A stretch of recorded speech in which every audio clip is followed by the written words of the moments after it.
জিদে হবে একদিন তোমারি নাম মসজিদে হবে তৈরি থেকো তৈরি রেখো সুন্নতি আমল ঈমান একদিন তোমারি নাম মসজিদে হবে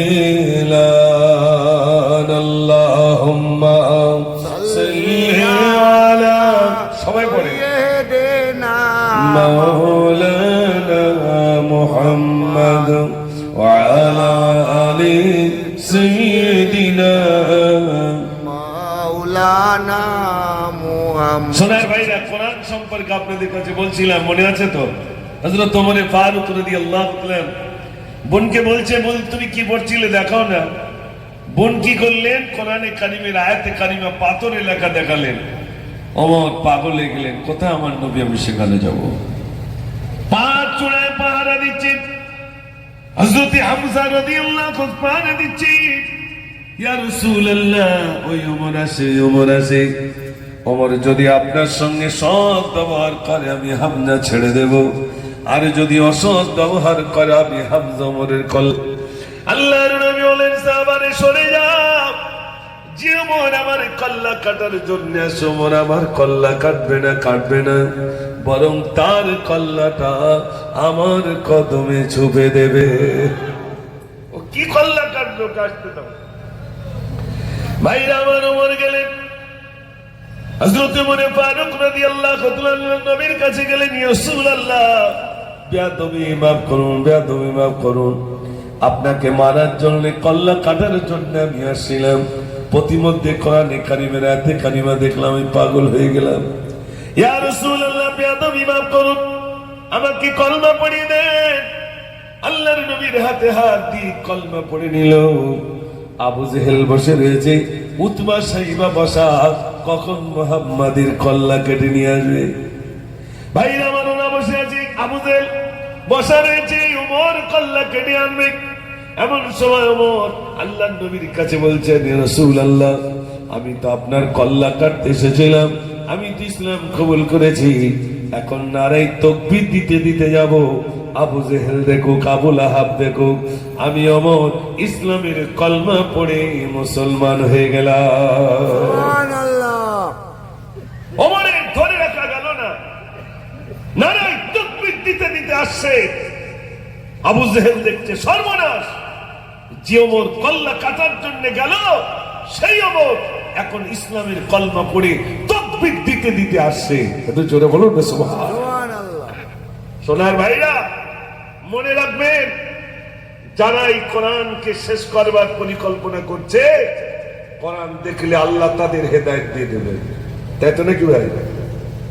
কোরআন একটি নূর, একটি জ্যোতি, যার দিলের ভিতরে রয়েছে, আল্লাহ তার দিলটাকে, ভাইরা, যার দিলের ভিতরে রয়েছে, আল্লাহ তাকে বেইজ্জতি করেন না, আল্লাহ তাকে সম্মানিত করেন। জোরে বলবেন না সুবহানাল্লাহ। ও সোনার ভাইরা, আমরা কোরআন পড়নেওয়ালা নাই, সবে বরাত চলে গেল, কোরআন পড়নেওয়ালা বাড়িতে নাই, বাড়িতে নাই। হুজুরের কাছে বললাম, হুজুর আমার একটা খতম লাগবে, আমার একটা খতম লাগবে, আমার একটা খতম লাগবে। এরকম খতম বিক্রি হয়েছে না হয় নাই? কথা বলে হয়েছে। ভাইরা আমার, হুজুরের কাছে বলেছে, হুজুর আমার একটা খতম নেন, আমার বাড়ির 3টে ছেলে নেন। খোদার কসম খেয়ে বলি ভাই, আমাদের বাড়িতে কোরআন পড়নেওয়ালা নাই, কোরআন পড়নেওয়ালা নাই। যার কারণে আল্লাহর তরফ থেকে যদি কোনো গজব আসে, ভাইরা আমার শুনলেন, আপনারা মাদ্রাসা তৈরি করেছেন, এই পান্তাপাড়ায়, এই গ্রামে যখন কোনো আল্লাহর তরফ থেকে কোনো গজব আসে, কোরআন তেলাওয়াতের বদৌলতে এই গ্রাম থেকে গজবটা দূর হয়ে যায়। আপনাদের গ্রামে এই পাড়ায় কোরআন শরীফ তেলাওয়াত হচ্ছে। ও ভাইরা আমার, আমি আপনি আমার আব্বা মায়ের জন্য দোয়া করতে পারি না? করতে পারেন? প্রত্যেকদিন দোয়া করেন ভাই আপনারা আব্বা মার জন্য? পারেন না। আপনি আমি দোয়া করতে পারি না, প্রতিদিন বাপ মায়ের জন্য দোয়া করতে পারি না। খোদার কসম দিয়ে বলি, আপনার এই মাদ্রাসা তৈরি করেছেন, প্রতিদিন দেখবেন ফজরের নামাজের পরে সূরা ইয়াসিন ছোট ছোট বাচ্চারা তেলাওয়াত করে না? কথা বলেন। ছোট্ট ছোট্ট বাচ্চারা, ওদের মতো বাচ্চা কত বাচ্চা বাড়িতে ফ্রি ফায়ার পাবজি খেলে, ফজরের নামাজ তো দূরের কথা, 10টার সময় ঘুম থেকে ওঠে। কিন্তু এই বাচ্চাগুলো ফজরের নামাজ পড়ে, কোন ওয়াক্তের নামাজ তাদের কাজা থাকে না, আর ফজরের নামাজের পরে সূরা ইয়াসিন তেলাওয়াত করে পান্তা পাড়ার যত মানুষ দুনিয়া থেকে চলে গেছে তাদের জন্য দোয়া করে আর বলে, আল্লাহ আমার এই চাচাজিদেরকে আল্লাহ তুমি ক্ষমা করে দাও, চাচিমাদেরকে ক্ষমা করে দাও, পান্তা পাড়ার কবরস্থান যত রয়েছে আল্লাহ তাদেরকে তুমি ক্ষমা করে দাও। ও সোনার ভাইরা, ওই বালকগুলো, ছোট্ট ছোট্ট বাচ্চাগুলো, মসজিদের ইমাম সাহেব আমাদের বাপ মায়ের জন্য দোয়া করতে থাকে, অথচ আমি আপনি দোয়া করার সময় পাই না। কথাটা ঠিক বলছি না ভুল বলছি? বাচ্চাগুলো দোয়া করে, ওই বাচ্চাগুলো দোয়া করছে আমাদের বাপ মার জন্য। আমার পাড়ায় আল্লামা দুটো মাদ্রাসা করার সুযোগ দিয়েছেন, একটা ছেলেদের একটা মেয়েদের। আপনাদের জসাইকাঠির মেয়েও আমার ওখানে পড়াশোনা করে। তো ছেলে আর মেয়ে দুটো মাদ্রাসা আমার আছে, তাই আমি জানি। সোনার ভাইরা, বিশ্বাস করুন, আমার এক চাচি কোরআন শরীফ এনেছে জুজদানে মরা, আমার কাছে এনে বলছে, মুসাফফর বাবা ঘরে আছো নাকি? আমি অফিস থেকে বার হলাম, হ্যাঁ চাচিমা কি হয়েছে? বলছি কোরআন শরীফ এনেছি, বাড়ি কোরআন পড়ার কেউ নাই, ভাবছি ধুলো বালি সব পড়ে নষ্ট হয়ে যাবে, গোনা হবে, তাই এনেছি। তা এই বাড়িতে কোরআন পড়ার কেউ নেই, তো বাচ্চাদের দিও একটু কোরআন শরীফটা পড়ে জানো, আমার না তো গোনা হবে। আমি বললাম, চাচি তা বাড়ি কোরআন পড়ার কেউ নেই? বলছে না। আমি বলি, তা মোবাইল খেলার লোক আসতো? তাহলে হ্যাঁ খোকা আছে। কথা বুঝতে পারেনি ভাই? মোবাইল খেলার লোক নেই, ওটা অভাব নেই, কোরআন পড়নেওয়ালার অভাব আছে না? না। তাহলে বলুন, কোরআন পড়নেওয়ালা কোথায় গেল? আগে এত কারেন্ট ছিল না, সত্য কথা বলবেন।